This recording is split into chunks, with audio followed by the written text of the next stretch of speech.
Now, this sequel was at the top of the box office over the weekend. We're talking about John Wick Chapter 2, and Jim Ferguson actually spoke to two of the stars. It was in the top 3 over the weekend. Yes, it was. And you know, people love Keanu in these full of action movie, John Wick Chapter 2. It's nonstop action, Tina, from beginning to the end. Yeah. And I think I said that in my review last week. And you said that it was the best interview you've had with Keanu. With Keanu was terrific. And now let's meet the bad people, okay? His adversaries, played by Common and Ruby Rose. Common is terrific in this, and he's best known for his music. He won an Oscar, a Golden Globe, and a Grammy for the original song for the movie Glory. He's in Suicide Squad. He's getting a lot of roles. And Ruby Rose, wow. Orange is the New Black, a TV series. And also she's in Resident Evil, which just opened too. Yeah. So she, you know, these are the bad people, but they're great to talk to. Yeah. But are they bad in the movie, believe me? Wow.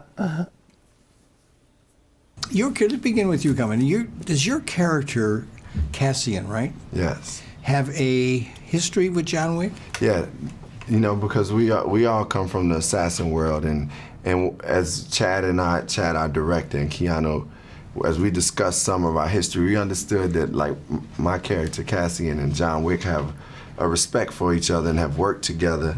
And even in the film, you know, when I first see him, I'm asking, is he here to take care of business? You know, and that lets me know that he's there to do something, like, and I have to be on alert. But naturally, we are like rivals, but cool with each other. So you are cool, and being from Arizona, you have a Western shootout. Yeah, so cowboy shootout, which I kind of like. Yeah, in the new way of Western shootout, right? I asked Keanu, Ruby, if he hurt you. Yeah. In your fight scene. Yeah. He said, no, she's a tough cookie. Yeah, he's right. He's right. I loved it, and I was like, you better use that take. Because I watched it back in slow-mo, and I wanted to make sure that tiny little knock got me, and I was like, that's good, I like that.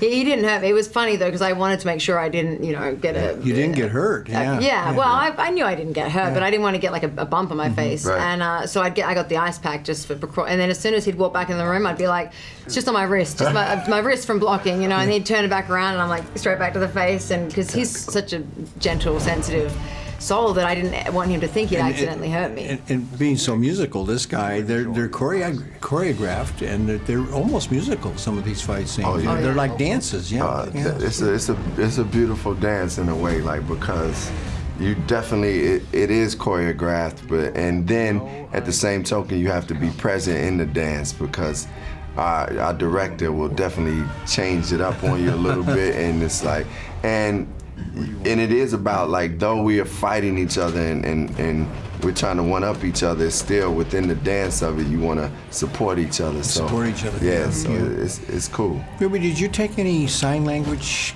class? Or? Yeah, I did. I did American Sign Language, and then we did some sort of military sign language as well to kind of mix it up. And the idea was that she, you know, wants her actions to speak louder than words, and that it's a sort of a choice that she makes, that she doesn't want to waste her conversations on people when she can just sign. And the point also is that we kind of all speak every language. We're such a global sort of assassin kind of subculture that exists, that, you know, Common's speaking Italian, underground. I'm speaking, you know, sign language. I would have been able to speak Italian, anything that we needed to do to kind of communicate, which I love seeing that play out in the film with your bit and my bit, and then John Wick being able to speak all the languages as well. Wow. Wow. On Friday, we have a complete opposite type movie. Going from action, shootout. United Kingdom, which is a true story set in the 1940s about the king of Botswana, played by David Oyelowo, from the Queen of Katwe. And he's terrific in this movie. And Rosamund Pike, he's the king of an African country that falls in love with a white girl from England, from London. Oh yeah, this is completely different. It was a worldwide international scandal. We're going to talk to both of them on Friday, and I'll review United Kingdom. All right, we'll get that on Friday, and we know this John Wick Chapter 2 is still in theaters, so people can check that out. Yeah, and it's doing well. It's doing very well. And it will continue to do well, too. All right, and you said there might even be a 3. We'll see if they do I wouldn't be surprised. A trilogy out of this. Sorry, guys. Follow the money. Follow the money, right? To catch even more of Jim's celebrity interviews, just visit TucsonMorningBlend.com and search for Hollywood Happenings.